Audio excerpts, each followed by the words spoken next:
오늘 시편 8편에 있는 말씀, 우리 하나님께서 우리를 얼마나 사랑하시는지를 함께 또 말씀을 읽으면서 또 확인하도록 하겠습니다. 시편 8편. 여호와 우리 주여, 주의 이름이 온 땅에 어찌 그리 아름다운지요. 주의 영광을 하늘 위에 두셨나이다. 주의 대적을 인하여 어린아이와 젖먹이의 입으로 말미암아 권능을 세우시며 이는 원수와 보수자로 잠잠케 하려 하심이니이다. 주의 손가락으로 만드신 주의 하늘과 주의 베풀어 두신 달과 별들을 내가 보오니 사람이 무엇이관대 주께서 저를 생각하시며 인자가 무엇이관대 주께서 저를 권고하시나이까. 저를 천사보다 조금 못하게 하시고 영화와 존귀로 관을 씌우셨나이다. 주의 손으로 만드신 것을 다스리게 하시고 만물을 그 발 아래 두셨으니 곧 모든 우양과 들짐승이며 공중의 새와 바다의 어족과 해로에 다니는 것이니이다. 여호와 우리 주여, 주의 이름이 온 땅에 어찌 그리 아름다운지요. 아멘. 이 시편 8편은 이 시편 가운데 물론 여러 개로 이야기할 수 있겠습니다만 19편과 더불어 이렇게 불리웁니다. Hymns honoring God the Creator. 창조주 하나님을 영화롭게 하고 또 찬송하는 시들로 그렇게 알려져 있습니다. 여러분, 우리가 이 시편 8편을 보면서 이것은 다시 한번 말씀드리지만 그냥 자연을 노래하는 그런 시가 아닙니다. 하나님께서 우리에게 왜 이토록 광대한 우주와 더불어 아름다운 자연을, 하나님의 솜씨를 마음껏 뽐내시는가? 그것은 우리로 하여금 그것을 단지 즐길 뿐 아니라 그 만드신 만물을 보면서 누가 이 모든 것을 창조하였노 보라 라고 말씀하신 그 창조주 하나님을 보고 또 찾고 또 그분을 경험하는 데 있는 것입니다. 그렇지만 어제 살펴봤지만 그렇게 하기를 거부하는 자들이 있어요. 그래서 갑자기 주의 대적이라고 하는 그 말이 나오는 것입니다. 사실은 대적이 나올 일이 아니고 또 그래서도 안 되죠. 그러나 처음부터 하나님을 대항하고 또 반역했던 그런 그 사단과 악한 천사들은 그렇게 하나님이 하시는 모든 역사를 방해하고 모든 것들을 파괴시키고 창조한 것을 다시 되돌리려고 하는 그런 일들을 하는 것을 저희가 볼 수가 있습니다. 그래서 온 우주 만물 이야기하다가 갑자기 주의 대적 이야기하는 것은 이 시편 8편이 단지 천연계에 대한 스토리가 아니라고 하는 것을 우리에게 말해주고 있는 것입니다.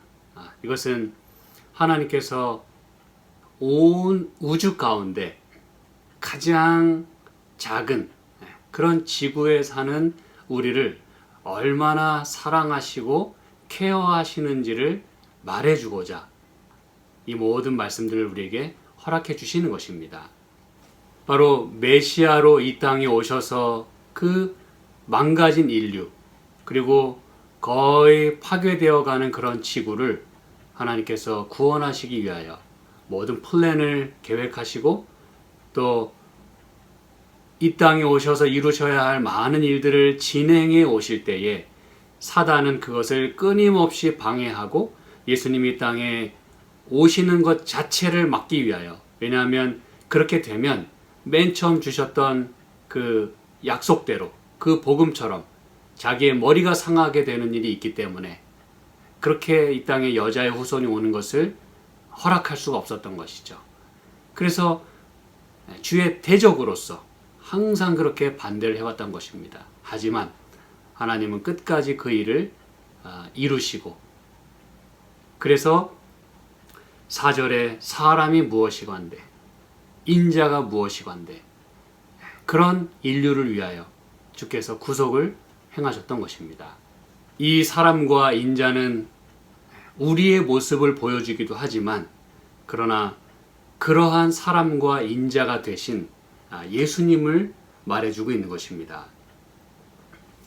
우주 앞에 매우 초라한 인간들, 그렇지만 하나님은 그런 인류도 품으시고 사랑하실 뿐만 아니라 당신의 가장 귀한 아들인 예수 그리스도를 그러한 사람이 되게 하셔서 오늘 우리와 함께 하고 또 우리를 구원하도록 그렇게 계획하셨고 이루셨던 것입니다. 그렇게 예수님은 초라한 인생으로 이 땅에 오셔서, 그렇죠? 제가 이 땅이라고 말씀드린 것을 여러분이 주목해서 들으시면 좋겠습니다. 이 땅에 오셔서 우리와 동거동락하시고 또 우리 아픔과 슬픔을 다 겪으셨습니다. 우리의 연약함을 다 채울하셨고 또 십자가까지 그분은 걸어가셨습니다. 그건 바로 이 시편 8편이 바로 사람이 되신, 인생이 되신, 아담이 되신, 그렇죠? 예수님은 실제로 성경에 의하면 둘째 아담으로 이 땅에 오셨어요. 실제로 그런 인생과 아담이 되신 그런 예수님의 십자가, 예수님의 사랑의 이야기인 것입니다. 그래서 여기 5절에 이렇게 말씀하죠. 저를 천사보다 조금 못하게 하시고 영화와 존귀로 관을 씌우셨나이다. 그렇게 해서 그분은 십자가로 가셨고 또 단지 인간으로 오셨을 뿐만 아니라 십자가의 그 굴욕과 그 희생을 감수하셨기 때문에 그분은 천사들보다, 그렇죠? Heavenly beings, 천사들보다 못하게 되는 때가 있었고, 그렇지만 그분은 다시 영화와 존귀로 관을 씌우시게 됩니다. 다시 그 영광을 회복하시고 하나님 보좌 우편에 다시 앉으십니다. 그리고 이제 다시 통치권을 회복하시는 이야기가 6절, 7절, 8절에 주의 만드신 모든 것을 다스리고 또 만물을 그 발 아래 두시고 모든 짐승들과 공중의 새와 바다의 모든 것들을 다시 주관하시는 그런 모습을 저희가 보게 됩니다. 그리고 다시 주의 이름이 온 땅에 아름답다고 하는 그런 찬양으로 이 시가 맞춰지게 됩니다. 자, 그러면은 5절에 저를 천사보다 조금 못하게 하셨다는 말이 무슨 말일까요? 우리는 이 말씀만 보더라도 여기 저를 그랬어요. 그럼 여러분 여기서 말하는 저는 누구입니까? 물론 4절에 사람에 대해서 이야기했고 인자에 대해서 이야기했어요. 우리 불쌍하고 연약하고 죽을 수밖에 없는 그런 초라한 인생을 언급했어요. 그런데 여러분, 저를 천사보다 조금 못하게 하시고 영화와 존귀로 관을 씌우셨다고 하는 것은 여러분 우리 이야기이기도 하지만 이것은 누구를 이야기하는 거예요? 바로 예수님을 이야기하는 것입니다. 그렇다면 도대체 그러면 우리라고도 해놓고 예수님이라고도 하면 말이 안 되지 않습니까? 이렇게 여러분이 물으실 수 있겠어요. 근데 바로 신비는 거기에 있는 것입니다. 불쌍한 우리 인류를 생각하시는 하나님께서는 그렇기 때문에 하나님이신 예수님을 이 땅에 그 초라한 인생의 모습으로 흙덩이로 아담의 모습으로 이 땅에 오시도록 그렇게 계획하신 것입니다, 여러분. 그래서 이 말은 우리 사람과 하나님이 어떻게 보면 하나가 되는 그러한 그 순간이에요. 여러분 여기에 신비가 있고 은혜가 있는 것입니다. 그런 인류를 그냥 떡 하나 던져주실 수도 있었어요. 그러나 하나님은 예수님을 통해서 당신의 사랑을 다 부어주셨어요. 사실은 하나님이 세상을 너무나 사랑하셨기 때문에 그 아들을 보내신 것입니다. 그래서 우리 사람과 더불어 그 사람이 되신 예수님을 이야기해주고 있는 거예요. 우리는 그렇게 해서 그분과 하나가 되었고 그분은 우리와 함께 거하시게 됐어요. 우리 인류와 함께. 하나님이 우리와 함께 하시다. 임마누엘. 그렇죠? 그런데 여러분, 그 예수님을 천사보다 조금 못하게 하셨다 그랬어요. 여러분, 이 말을 우리가 예를 들어 잘못 이해하면 만약에 사람으로만 이해한다 그러면 이게 도대체 맞질 않아요. 그렇죠? 그리고 예수님이라고 할지라도 천사보다 조금 못하게 하셨다는 게 무슨 말인가? 하나님이신데, 예수님이신데. 여러분, 이것은 우리가 이제 이 말씀을 기본으로 해서 히브리서에 있는 말씀을 함께 살펴보도록 하겠습니다. 여러분, 매우 중요한 말씀입니다. 저와 함께 히브리서 2장으로 가보도록 하겠습니다. 예수님이 천사보다 조금 못하게 되셨다는 게 도대체 무슨 이야기인지를 우리가 히브리서 2장을 통해서 확인해 보도록 하겠습니다. 히브리서 2장 여기 5절부터 보시면 이렇게 얘기합니다. 히브리서 2장 5절부터 하나님이 우리의 말한 바 장차 오는 세상을 천사들에게는 복종케 하심이 아니라 오직 누가 어디 증거하여 가로되 사람이 무엇이관데 주께서 저를 생각하시며 인자가 무엇이관데 주께서 저를 권고하시나이까.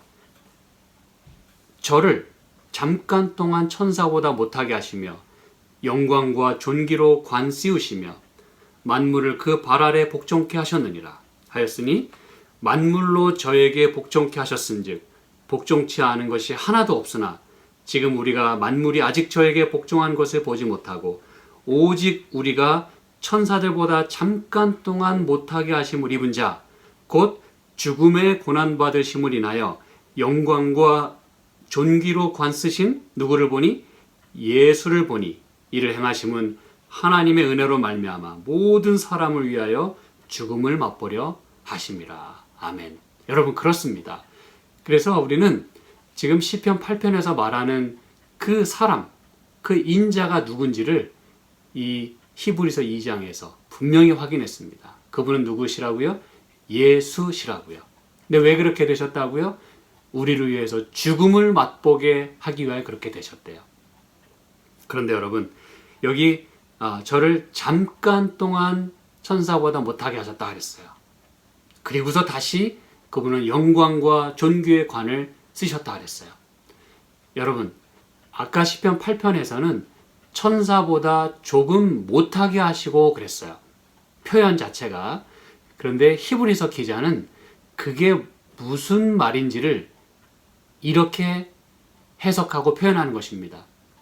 천사보다 조금 못하게 하셨다는 것이 결국은 여기서 말씀한 대로 저를 잠깐 동안 천사보다 못하게 하셨다 그랬어요. 이 말은 천사들보다 열등한 존재가 되고 또 그만한 가치나 자격도 안 되는 그런 존재로 만들었다 해도 말은 맞는 것입니다. 왜? 잠깐 동안 이 땅에 인간으로 오셨으니까. 연약한 인간으로 오셨으니까.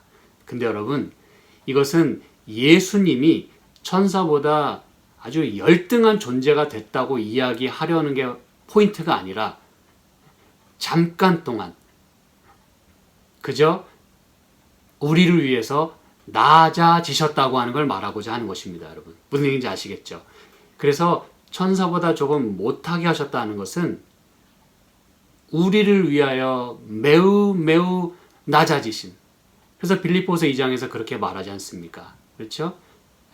하나님과 동등됨을 취할 것으로 여기지 아니하시고 이 땅에 그것도 종보다 못한 처지로 그것도 십자가에 죽기까지 복종하셨다 그랬어요. 이게 바로 그걸 얘기해 주고 있는 것입니다. 그분은 낮아지셨어요. 그래서 조금 못하게 하셨다라고 성경은 표현하고 있는 것입니다. 근데 잠깐 동안이라 그랬어요. 근데 여러분, 이 잠깐 동안이라는 말을 이렇게 생각해 보면 왜 이런 말을 이렇게 굳이 표현을 하려고 했을까를 생각해 보게 됩니다. 잠깐 동안. 그럼 뭐 이게 여러분 이런 의미일까요? 하나님이신 분이 그저 마지못해 우리를 책임져야 하니까 이렇게 흙탕물에 발을 좀 담갔다가 잠깐 이렇게 발을 담갔다가 빼면서 에이 더러워 에이 해냈다 이렇게 발을 터는 잠깐 동안 그냥 똥 밟았다 셈치는 뭐 그런 이야기일까요? 여러분 만약에 예수님이 우리를 위해서 이렇게 희생하신 것이 그렇게 잠깐 그저 그냥 그러고 싶지 않은데 그 인간과 같이 된 거 그게 참 창피하고 또 부끄러워가지고 그렇게 잠깐 동안 그렇게 했다라고 표현을 한 것일까요? 굳이 말이죠. 여러분 예수님이 만약에 그렇게 부끄러워하고 창피하게 생각할 거였으면 성경에 그렇게 기록이 되지도 않았겠지만 그런 희생을 감수하실 리가 없습니다. 여러분 상식적으로. 이것은 우리를 위하여 기꺼이 창피함을 무릅쓰고 그렇죠? 그 앞에 히브리서 이 뒷장에 말씀하고 있지 않습니까? 그 앞에 있는 즐거움을 위하여 십자가 고난을 기꺼이 참으셨어요. 기꺼이 마지못해가 아니라. 그래서 여러분 히브리서 2장 11절부터 보시면 예수님의 그 마음을 우리가 여기서 확인할 수가 있습니다. 히브리서 2장 11절부터 거룩하게 하시는 자와 거룩하게 함을 입은 자들이 다 하나에서 난지라. 그러므로 형제라 부르시기를 부끄러워 아니하시고 그랬어요. 여러분 예수님은 우리 인생이 되신 것이 그리고 우리 사람이 되신 것이 부끄럽지 않았다 그랬어요. 기꺼이 우리와 함께 형제 된 것을 부끄러워하지 않으셨어요. 여기 12절에도 말씀합니다. 이르시되 내가 주의 이름을 내 형제들에게 선포하고 내가 주를 교회 중에서 찬송하리라 하셨으며 그러면서 13절 후반부에 볼지어다 나와 및 하나님께서 내게 주신 자녀라 하셨으니 14절 자녀들은 혈육에 함께 속하였음에 그도 또한 한 모양으로 혈육에 함께 속하심은 그랬어요. 다시 이 부분 봅니다. 자녀들은 혈육에 당연히 속했죠. 우리는. 그러나 그도 또한 한 모양으로 혈육이 함께 속하셨다 그랬어요. 그건 뭐냐면 여러분 우리와 하나가 되셨다 이것입니다. 그분도 한 모양으로 우리 연약함을 다 채울하시고 때리면 아프고 시간이 지나면 배고프고 밤이 되면 졸립고 그리고 가슴 아프고 그런 모든 우리가 경험하는 모든 그 혈육 거기에 한 모양으로 하나가 되셨다 그랬어요. 그렇게 하심은 사망으로 말미암아 사망의 세력을 잡은 자 곧 마귀를 없이 하시며 결국 우리를 괴롭히고 우리를 망하게 하려고 하는 그 사단을 없이 하시기 위하여 그래서 15절에 또 죽기를 무서워함으로 일생에 매어 종노릇하는 모든 자들을 놓아주려 하심이니 그랬어요.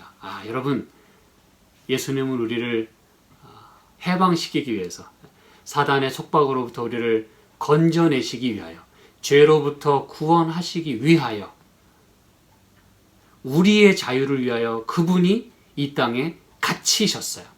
여러분 이게 무슨 얘기인지 아시겠죠? 다시 말씀드립니다. 우리를 놓아주시기 위하여 그분이 locked 되셨어요. 그분이야말로 락다운 되셨어요. 우린 요즘 락다운이라고 하는 표현을 씁니다. 근데 여러분 예수님이 바로 시간과 공간 속에 그분이 리밋 되셨어요. 예수님은 시공간을 초월하시는 분이십니다. 왜냐하면 그걸 만드신 분이기 때문에. 그런데 우리를 위하여 바로 시간과 공간 안으로 들어오셨어요. 제약을 받으셨어요. 그렇게 하시면 우리를 마귀도 없이 하시고 그렇죠? 온 우주 앞에 하나님의 공의를 드러내셔야만 했고 또 우리를 위한 사랑을 그분이 보여주셔야만 했습니다. 그게 하나님의 사랑이었고 공의였어요. 그래서 16절에 이렇게 말합니다. 이는 실로 천사들을 붙들어 주려 하심이 아니요 오직 아브라함의 자손을 붙들어 주려 하심이라 그랬어요. 여기 갑자기 또 아브라함 자손이 나옵니다. 여러분, 참 이 성경 말씀은요, 참 신기하고 또 참 너무 감사해요. 이 모든 일을 행한 것은 바로 아브라함 자손을 붙들어 주려 하심이라 했어요. 여러분, 하나님께서 이 창세기 15장에 보면 이 아브라함을 이제 부르십니다. 그렇죠? 여긴 특별히 이제 언약을 체결하시는 장면이 나와요. 아브라함과 더불어. 근데 참 재미있는 사실은 아브라함은 이때까지도 자식이 없었어요. 근데 하나님은 그에게 일찍이 내가 너로 열국의 아비가 되고 너의 후손이 엄청나게 많게 하겠다. 바다의 모래와 같이 많게 하겠다. 근데 아브라함은 처음에는 오케이, 뭐 땡큐. 그리고 이제 따라 나섰는데 아무리 시간이 지나도 이게 보이지 않는 거예요. 그래서 하나님께 이야기하고 하나님 도대체 자손을 주신다고 하고 후손을 주신다고 하고선 왜 아직도 깜깜무소식입니까? 그때 하나님이 아브라함을 그 밤에 바깥으로 끌어내세요. 아브라함아, 하늘을 쳐다봐라. 그 밤에 하늘 쳐다보니 뭐가 보였겠어요? 많은 별들이 반짝이는 걸 보았습니다.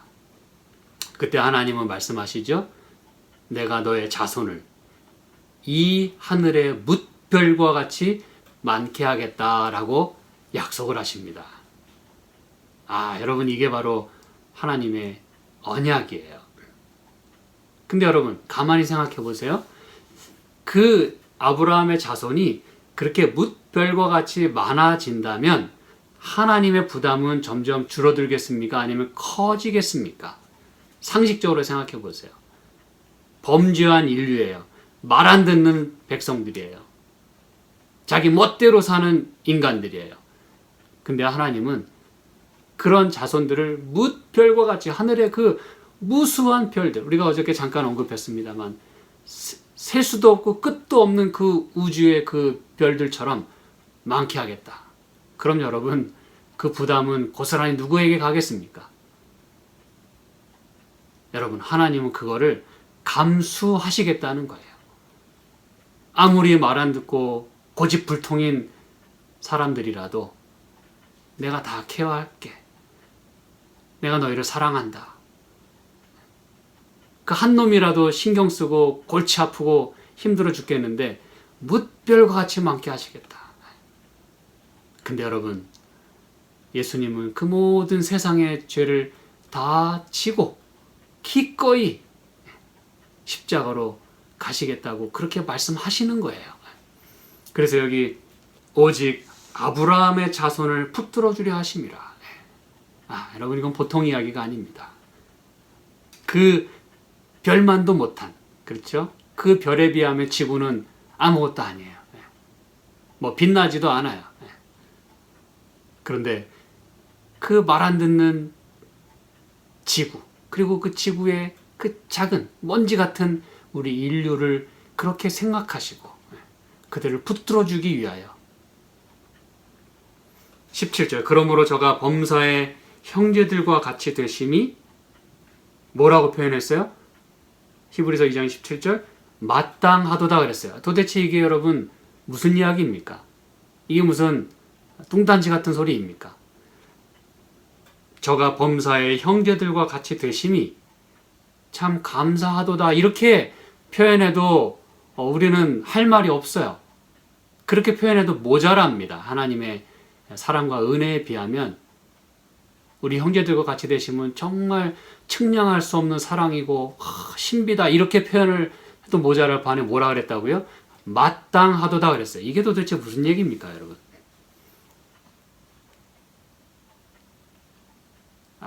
이 마땅하도다의 그 원문에 보면 이것은 빚을 졌다, 이런 표현입니다, 여러분. 빚졌다. 여러분, 도대체 이게 말이나 됩니까? 예수님이 범사에, 이 범사라고 하는 것은 모든 일에, 다시 말하면 즐거운 일이든 슬픈 일이든, 일이 잘 되든 못 되든, through thick and thin, 그렇죠? 모든 상황에서 우리와 함께 그렇게 동고동락하고 우리와 함께 하심이, 형제들과 같이 되심이, 우리 하나님이 인간이 되신 게 마땅하도다, 이렇게 표현하고 있어요. 이 도대체 이 히브리서 기자는 무슨 생각으로 이렇게 기록을 했을까요? 왜 하나님 우리에게 빚을 지셨죠? 뭘 빚을 지셨죠? 빚을 졌으면 우리가 졌죠. 여러분, 이게 바로 부모가 자식에게 빚을 진 것과 같다는 것입니다. 로마서 13장 8절에 보면 너희는 피차 무슨 빚 외에는 지지 말라 그랬어요? 사랑의 빚 외에는 아무 빚도 지지 말라 그랬어요. 이게 바로 사랑의 빚입니다, 여러분. 사실은 하나님 우리에게 빚진 거 하나도 없어요. 그런데 단지 우리를 낳아주시고 우리를 만드신 하나님이라서, 단지 부모라서 그렇게 빚을 지고 사는 것입니다, 여러분. 자식이 잘 되고 번성하고 말 잘 듣고 그러면 뭐 별로 문제가 없어요. 우리 사람들 사회에서도 말이죠. 그런데 자식 하나가 삐딱하고 잘 안 되고 아프고 문제가 생기고 어려움 가운데 있으면 부모는 늘 죄스러운 마음으로 살아가는 것입니다, 여러분. 그게 여러분 부모이고 그게 바로 우리를 만드신 하나님이세요. 그래서 그토록 사람을 생각하시고 그토록 인자를 마음속에 품고 사셨던 것입니다. 여러분, 이게 하나님의 사랑이에요. 우리 인류는 그저 하나님 앞에 그냥 nothing, 그냥 아무 소리 할 수가 없어요. 그런데 오늘 감히 그 하나님의 그 사랑은 마땅하대요. 이건 여러분 놀라운 표현입니다. 하나님은 그렇게 하고서도 당신은 여전히 빚을 지고 계시대요. 이건 여러분 신비입니다. 이 말 자체가 신비예요. 제가 참으로 좋아하는, 그리고 오래전에 들었지만 여전히 잊지 못하고 기억하는 한 예화가 있습니다. 어느 나이 드신 어머니에게 한 아들이 있었는데 집을 나가가지고는 돌아오질 않아요. 오랜 시간이 엄마가 기다리고 기다렸지만 자식은 돌아오지 않습니다. 이 어머니는 시름시름 앓습니다. 그때 옆집에 있는 한 아주머니가 이 노모님에게 이렇게 얘기합니다. 아주머니, 이제 그만 기다리세요. 이제 그 아들은 돌아오지 않아요. 그러니 그냥 안 낳은 셈 치시고 그냥 그 아들 잊어버리세요. 그렇게 너무 안타까워서, 너무 속상해서 그렇게 얘기했어요. 그랬더니 이 어머니가 뭐라고 얘기한지 아십니까? 나도 그 애가 당신 자식이었으면 벌써 잊었겠소. 이렇게 얘기를 했답니다.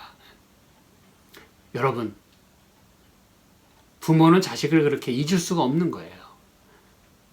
더군다나 집을 나가서 어떻게 잘 먹고는 있는지, 어떻게 잠은 잘 자는지, 어떻게 아프지 않고 그냥 살아는 있는지 늘 걱정하면서, 그리고 그 자식에 대한 그 죄책감으로 늘 살아가는 거예요. 빚을 지고 사는 것입니다. 낳고서도 빚을 지는 거예요.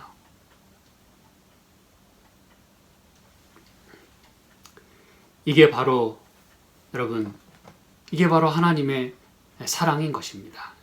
그래서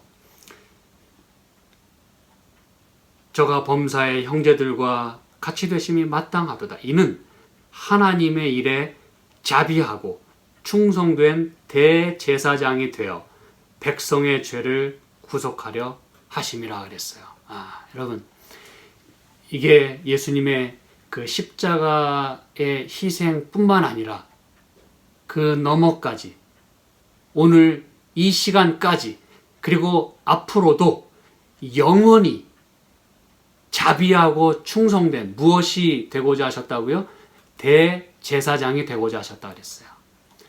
네, 여러분, 제가 분명히 말씀드리지만 예수님이 대제사장이 되신 것은, 제가 지난번에도 잠깐 언급을 해드렸어요. 예수님이 대제사장이 되신 것은 그분이 마치 메시아가 되실 때 기름 부음을 받으신 것처럼, 올데인드, 안수 받으신 것처럼 대제사장이 되실 때도 또한 기름 부음을 받으셨어요. 올데인드, 안수를 받으셨어요. 제가 그저 성경적으로만 말씀을 드리면 여기 히브리서 1장 5절에도 그렇게 말씀하고 있고요. 내가 내 아들이라 오늘날 내가 너를 낳았다. 이것은 사명을 부여하고 또 왕으로 세우고 선지자로 세우고 그리고 제사장으로 세울 때 안수하면서 기름 부으면서 그렇게 고난을 위임하였던 것입니다. 이게 하나의 의식이에요. 그리고 5장 5절에도 이렇게 얘기합니다. 또 이와 같이 그리스도께서 대제사장 되심도 스스로 영광을 취하심이 아니요 오직 말씀하시니가 저더러 이르시되 너는 내 아들이니 내가 오늘날 너를 낳았다. 이게 무슨 얘기인지 아시겠죠? 그리고 또 이 사도행전 13장 33절에도 또 똑같은 말씀을 하십니다. 기름 부음을 받으시고 우리를 위해서 대제사장이 되셨대요. 성소에 들어가서 봉사를 하시겠대요. 여러분, 이게 무슨 얘기입니까? 자비하고 충성된 대제사장이 되셨다 그랬어요. 누구를 위한 것입니까? 우리를 위한 것입니다.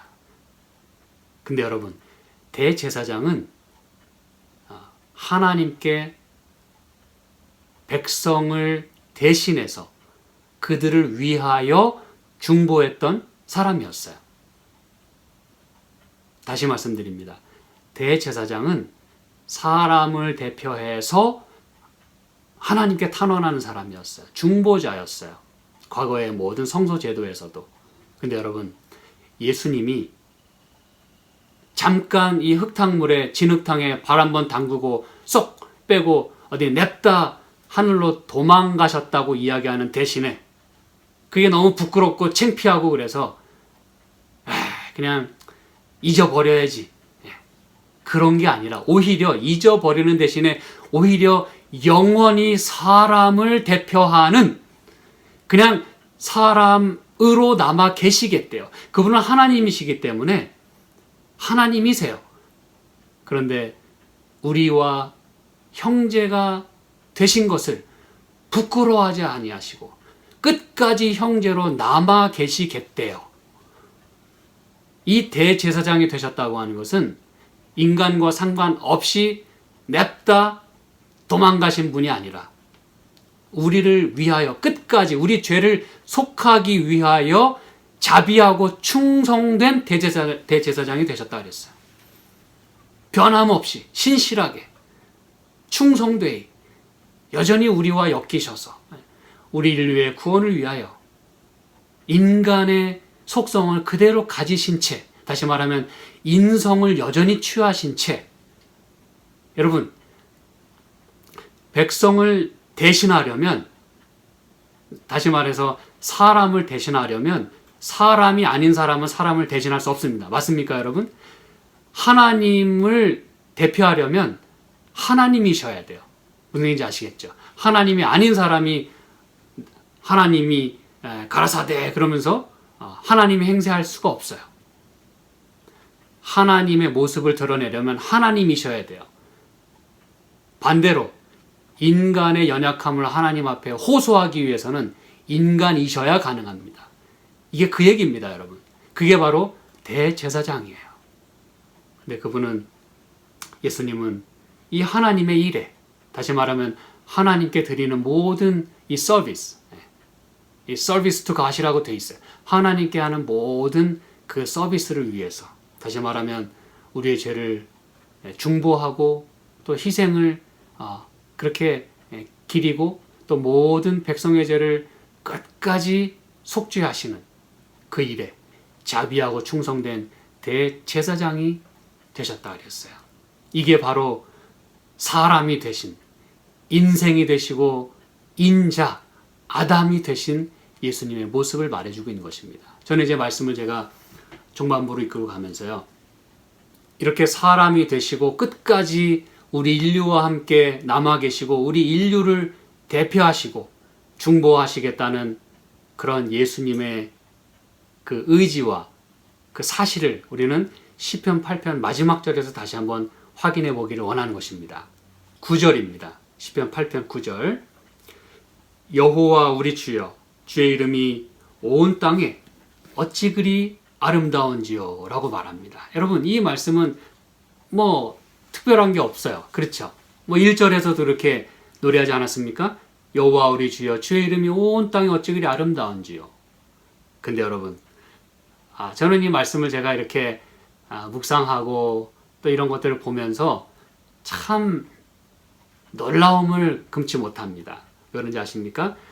자, 1절에 보세요. 여호와 우리 주여, 주의 이름이 온 땅에 어찌 그리 아름다운지요.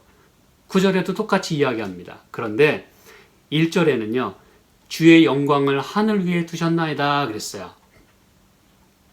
하나님의 이름이 온 땅에 가득해요. 그런데 주의 영광을 하늘 위에 두셨다고 말합니다. 근데 여러분, 9절에 보니까 하늘 이야기가 없네요. 그렇죠? 하늘의 영광 이야기가 없습니다. 실수했을까요? 저는 그렇다고 보지 않습니다. 저는 여기서 하나님의 사랑을 느낍니다, 여러분. 말을 미스한 게 하나님의 사랑이에요? 네. 여러분, 예수님은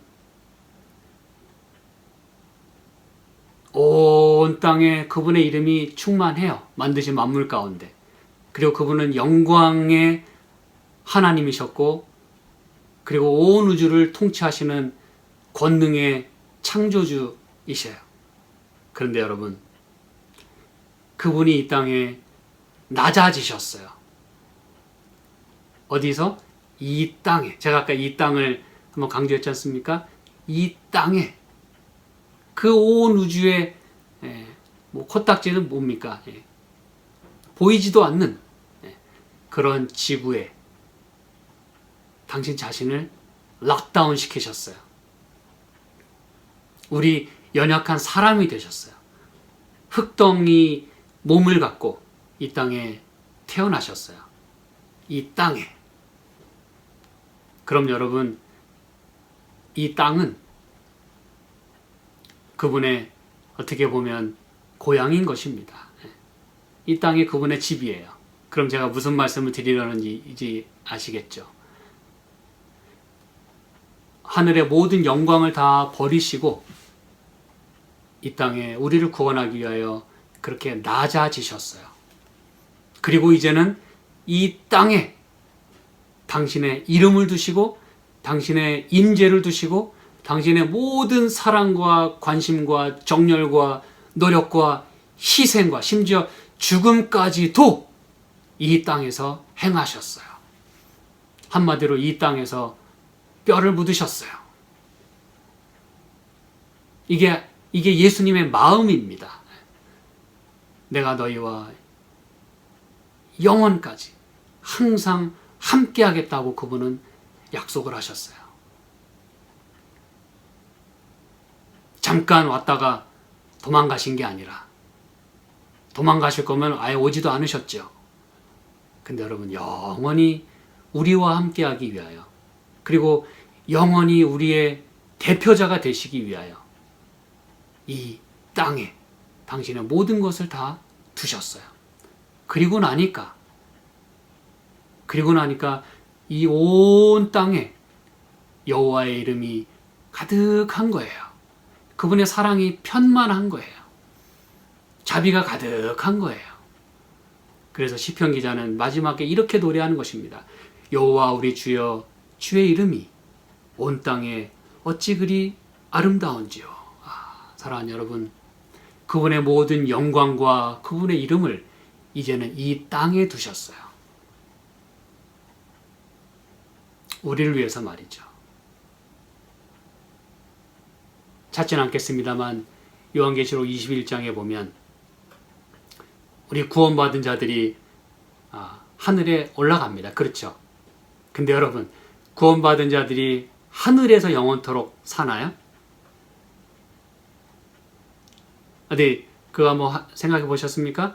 하늘에서 영원히 사는 게 아니에요. 어떻게 됩니까? 요한계시록 21장에 보니까 새 하늘과 새 땅이, 새 예루살렘 성이 이 땅에 내려옵니다. 여러분, 그 생각해 보셨어요? 새 예루살렘이 이 땅으로 내려옵니다. 회복된 이 지구에 영원히 건설됩니다. 그리고서 하나님 말씀하십니다. 이제는 하나님의 장막이 사람들과 같이 계셨으며 나는 저희 하나님이 되고 저희는 내게 백성이 되리라. 여러분, 이게 바로 하나님의 사랑인 것입니다. 그들의 모든 눈에서 눈물을 닦이시고 모든 것이 회복된 사랑하는 여러분이시여, 우리가 믿는 예수님, 그분은 하늘의 모든 영광을 버리시고 영광이 충만한 그 보좌를 버리시고 이 땅에 낮고 천한 사람의 모습으로, 인생의 모습으로, 아담의 모습으로 이 땅에 오셨어요. 그리고서는 우리 모든 죄를 다 속하시고 영원히 우리와 함께 형제가 되셨을 뿐만 아니라 바로 우리를 하나님 앞에 끝까지 간구하는 그런 자비하고 충성된 제사장이 되셨습니다. 대제사장이 되셨어요. 그래서 이제 이 온 땅에는 하나님의 이름으로 가득하게 되었고 그것은 너무나 아름다운 것입니다. 기도하겠습니다. 하나님 아버지, 주님의 사랑을 인하여 감사합니다. 오늘도 우리와 같이 되심을 부끄러워하지 아니하시고 우리의 연약함을 친히 담당하시고 친히 하나님께 간구하시는 주님의 사랑을 인하여 감사합니다. 하나님, 그래서 오늘 하루 우리가 생활할 때도 주님의 그런 사랑의 마음을 품고 감사하고 감격하는 마음으로 그렇게 삶을 살아갈 수 있도록 축복하여 주시옵소서. 그리고 이 온 땅에 가득한 여호와의 이름으로 인해서 우리가 아름다움을 느끼고 오늘 하루도 행복을 느끼고 구원을 경험하는 저희의 삶이 되도록 축복하여 주시기를 예수님의 이름으로 기도합니다. 아멘.